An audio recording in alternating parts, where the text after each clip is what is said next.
We all talk a lot about whether sugar is good for us, bad for us, and what are the different types of sugars available and which ones can be consumed without having much of a detrimental effect on our health. But we rarely talk about something which is equally important, which is salt.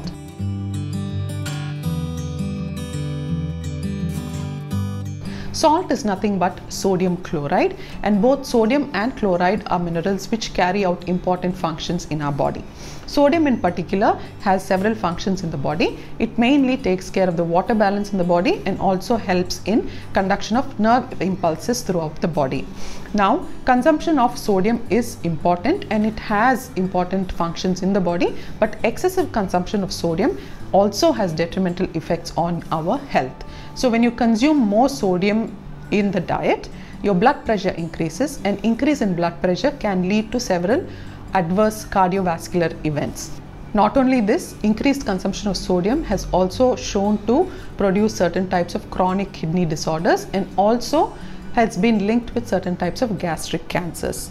So how much of sodium can I consume? According to the World Health Organization guidelines, the amount of salt that you can consume in a day is about 5 grams, which is about a teaspoon of salt. So this is the amount of salt that you can consume on a day-to-day basis. Now 5 grams of salt contains about 2 grams of sodium, which is the recommended amount of sodium that you need to take in through your diet. So how can I reduce the amount of sodium through my diet? The first thing that you can do is to reduce or minimize the amount of processed and packaged foods that you consume on a day-to-day basis. Now, most processed and packaged foods contain a lot of salt in them because salt is added as a preservative. So this increases the sodium content automatically of such foods.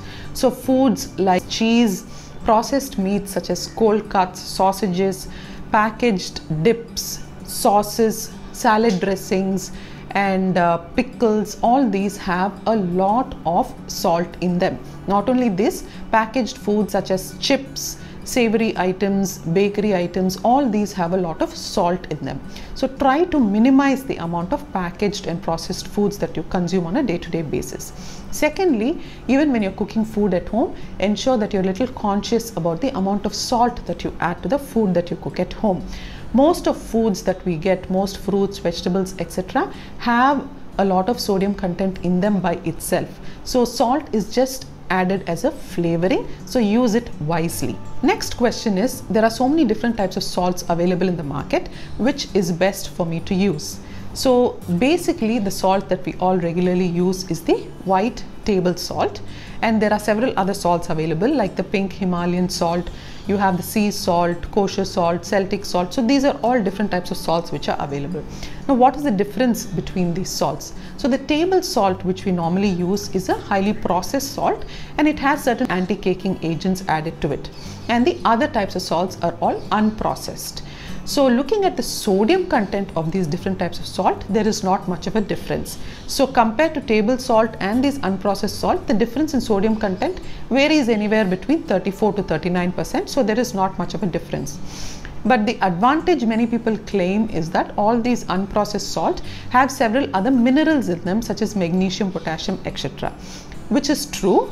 But for the amount of salt that we use on a day-to-day basis, the amount of these minerals that we get have almost no effect on the body. So if you are choosing the unprocessed salts for their flavor and texture, it's fine, and also because they are unprocessed. These are the advantages.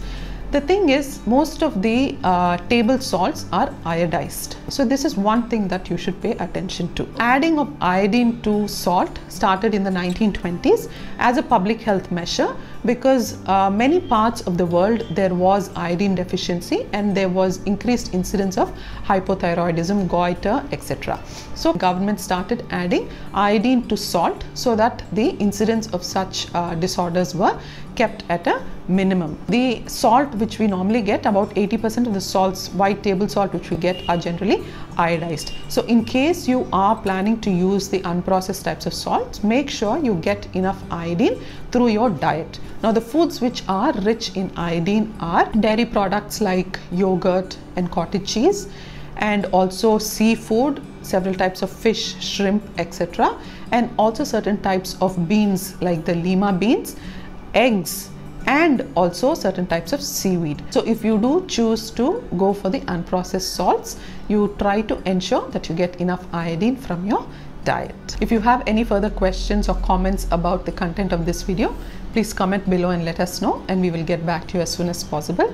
If you would like to hear different content on our channel, please also let us know what topics you would like us to cover, and we will cover those in future videos. Also, to get notified about future interesting content, make sure you hit the subscribe button and get notified whenever we post new content on our channel.